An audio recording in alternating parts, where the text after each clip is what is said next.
Bismillahirrahmanirrahim. Assalamualaikum warahmatullahi wabarakatuh. Alhamdulillah, Allahumma sholli Muhammad wa ala ali Muhammad. Ikhwan wa akhwat sekalian, kita kembali melanjutkan terkait Arkanul Bai'ah. Yang pertama itu al-fahmu, yang kita harus mengetahui apa saja, yaitu ada usul isyrin, yaitu 20 prinsip. Nah, yang pertama adalah Islam adalah sistem yang komprehensif. Nah, apa saja yang dimaksud dengan sistem yang komprehensif itu? Pada video sebelumnya saya sudah membahas bahwasanya Islam itu bukan sekedar ritual ibadah saja, tapi dia adalah negara dan tanah air, kemudian pemerintahan dan umat, akhlak dan kekuatan, dan kita akan lanjutkan di poin berikutnya. Nah, jadi kalau menurut Hasan al-Banna itu, yang dimaksud dengan Islam adalah sistem yang komprehensif itu ada 11 poin yang disampaikan. Nah, kita akan bahas pada hari ini yaitu 4, 5, 6, 7. Poin 1 sampai 2, 3 kita udah bahas di video sebelumnya ya. Nah, ikhwan sekalian, jadi dengan kita mengetahui bahwa Islam itu bukan sekedar spiritual ritual saja, kita akan menjadi paham bahwasanya Islam itu dia mencangkup banyak hal. Nah, yang keempat adalah kita tahu bahwasanya Islam tahu bahwa Islam itu adalah rahmat ya, rahmat bagi seluruh alam. Nah, namun ketika kita terlalu baik, kita tidak bisa nih melihat kita tidak bisa menegakkan keadilan jika kita hanya fokus kepada kita berarti berlemah lembut seperti itu.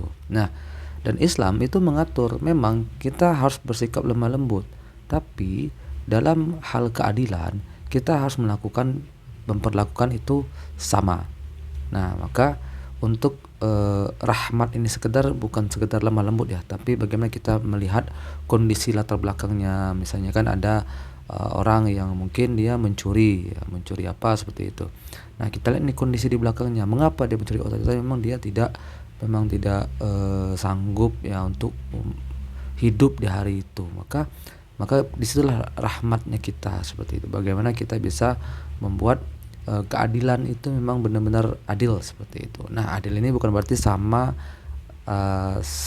jumlahnya ya, tapi yaitu kita juga memperhatikan unsur rahmat. Nah, maka betul Islam itu adalah agama atau sesuatu yang mengenalkan terkait kelemah lembutan, kasih sayang dan sebagainya. Tapi kita juga harus melihat keadilan di situ. Ya, masa orang yang korupsi, orang yang mencuri, karena Islam menyuruh kita lemah lembut, penuh kasih sayang, kita biarkan, kita tidak memproses orang tersebut. Nah, maka Islam ternyata tidak bisa seperti itu. Dia harus satu kesatuan, rahmat dan keadilan. Nah, ya, termasuk juga nih, keadilan tidak bisa berjalan sendiri.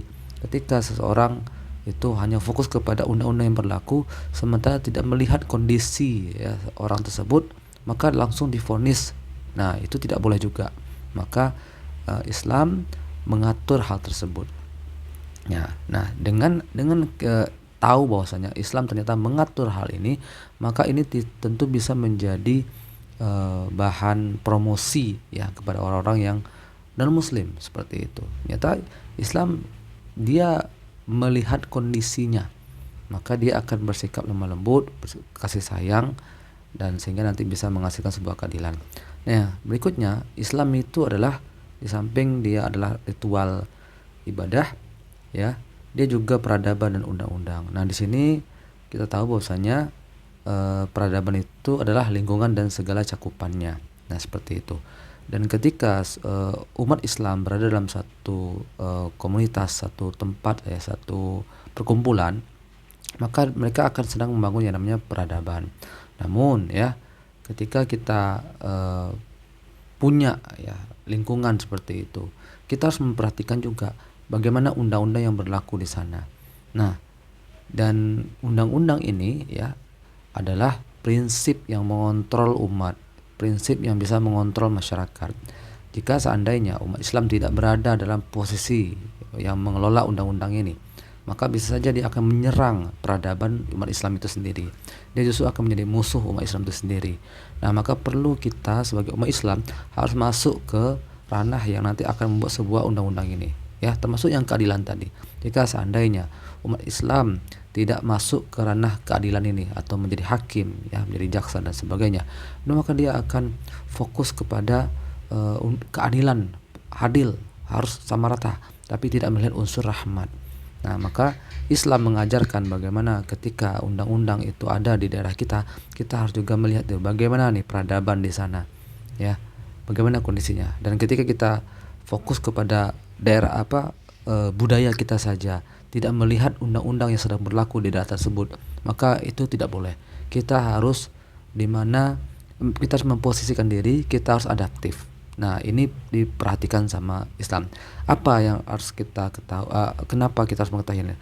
Agar jangan sampai Islam itu dikenal sangat tidak manusiawi seperti itu, ya. Karena ada yang mengatakan Islam itu tidak manusiawi. Ya, masa orang yang dihukum ketika dia mencuri maka dikisos. Nah, bukan seperti itu. Hukum tersebut akan bisa berlaku tergantung pada peradaban di sana, budaya di sana, opini umum yang sedang berkembang di sana. Nah, ini harus diketahui biar umat Islam tidak salah dalam membuat sebuah keputusan, tidak terlalu radikal seperti itu. Ketika dia radikal maka khawatir dia justru akan membuat fitnah untuk Islam itu sendiri, ya.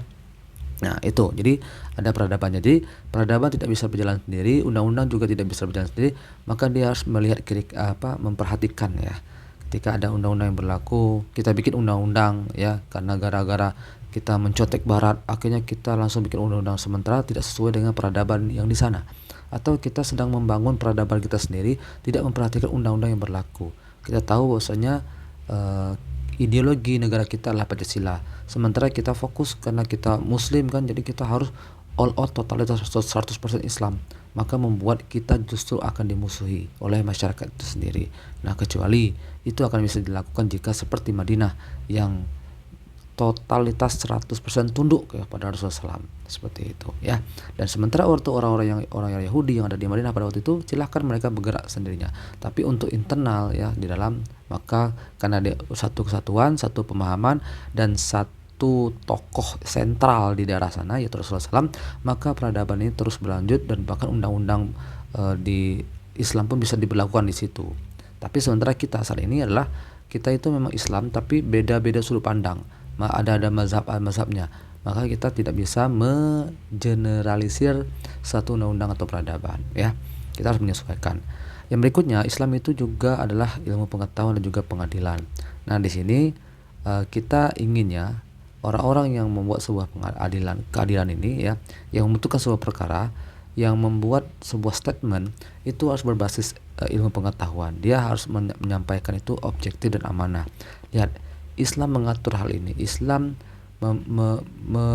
memerintahkan, ya, umatnya itu memiliki ilmu yang banyak, sehingga ketika ilmu yang banyak itu dimilikinya, dia bisa memutuskan perkara kepada orang-orang yang ada di sekitarnya, ya.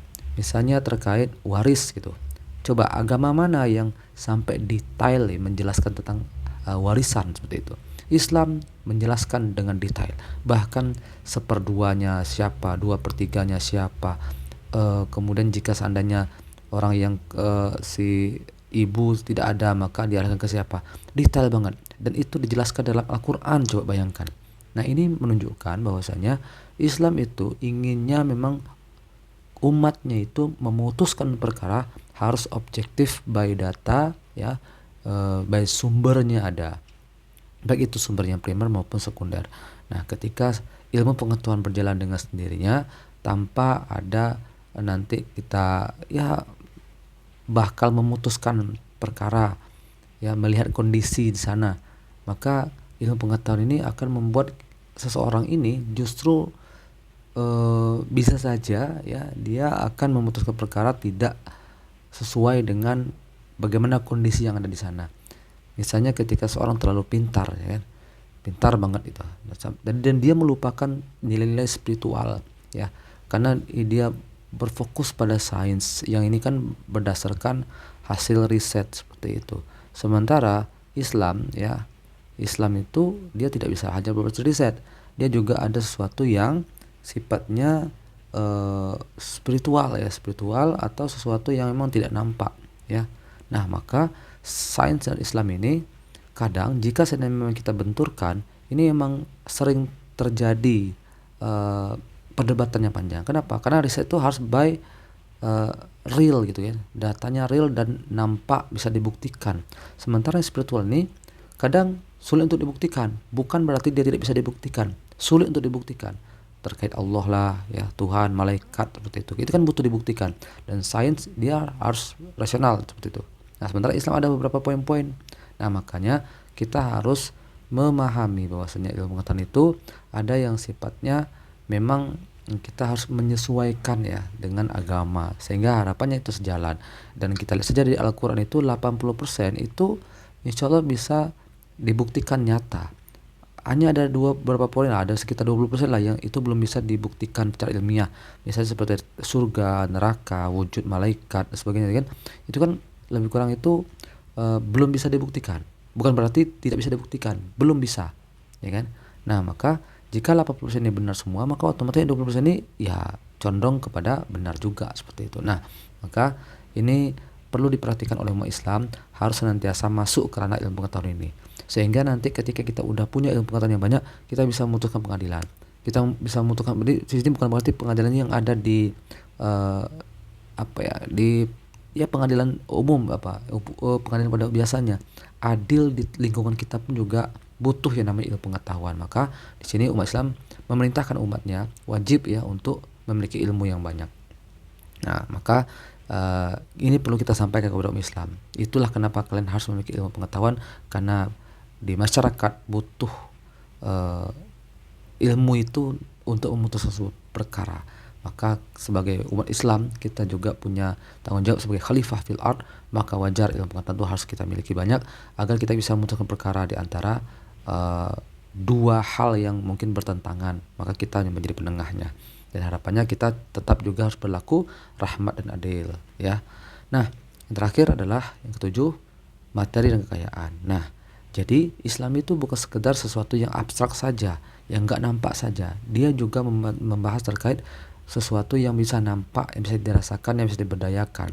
Nah, harapannya ketika materi ini kita miliki, umat Islam harus memiliki materi sebanyak-banyaknya. Apa tujuannya? Karena dia sebagai seorang khalifah, dia harus mampu memberdayakannya. Nah, lalu materi yang ada ini untuk bisa didapatkannya, kita harus lihat itu bagaimana syariat yang mengajarnya. Oh, ternyata ketika kita mau mengambil sumber daya alam seperti itu, kita harus memperhatikan bagaimana keberlangsungan tumbuhan yang lain seperti itu, ekosistem yang lain seperti itu. Nah, ini materi-materi yang sifatnya nampak ini itu juga ada penjelasan di dalam Al-Quran, dalam Islam. Nah, maka harapannya ya dengan kita mengetahui hal ini, kita tuh nggak mikir Islam itu berarti ibadah ritual aja yang sifatnya abstrak saja. Enggak. Islam juga mengajarkan tentang materi. Misalnya telah tampak kerusakan di laut dan bumi itu gara-gara telah tampak kerusakan di bumi itu gara-gara ulah manusia. Nah, maka ayat ini kita bisa menjadikan sebagai prinsip ya dalam membuat sebuah kebijakan, ya kan, dalam kita mengeruk kekayaan. Jangan sampai itu justru merusak ekosistem. Nah, kalaupun kita mau merusak, kira-kira apa nih penggantinya? Nah, itu perlu diperhatikan. Nah, dan juga kekayaan. Jadi ketika kita punya materi yang banyak, ya, itu kan mesti diberdayakan. Nah, maka Islam juga mengajarkan bagaimana harusnya seorang muslim yang kaya. Apa yang dilakukannya? Oh, ada namanya dia harus berinfak. Infak ini untuk apa? Untuk orang, untuk umat seperti itu. Apakah untuk masjid kah? Untuk guru ngaji kah? Untuk para pemuda-pemuda penggerak atau pemberdaya umat? Maka dia bisa digunakan itu. Jadi orang yang kaya pun diperhatikan juga, apalagi yang miskin seperti itu. Nah, maka kekayaan ini ya diajarkan atau diarahkan oleh Islam. Maka di sini kita bisa lihat ternyata benar Islam itu enggak sekedar membahas terkait ibadah yang sifatnya ritual saja, hanya hubungan vertikal perlombaan, tapi juga terkait materi, terkait kekayaan, terkait kesejahteraan orang.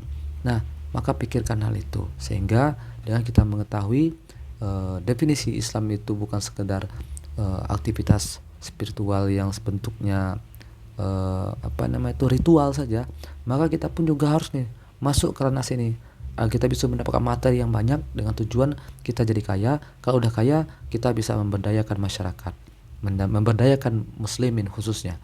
Lalu dengan adanya itu kita akan bisa mendapatkan kita bisa menghadirkan peradaban Islam, bisa kita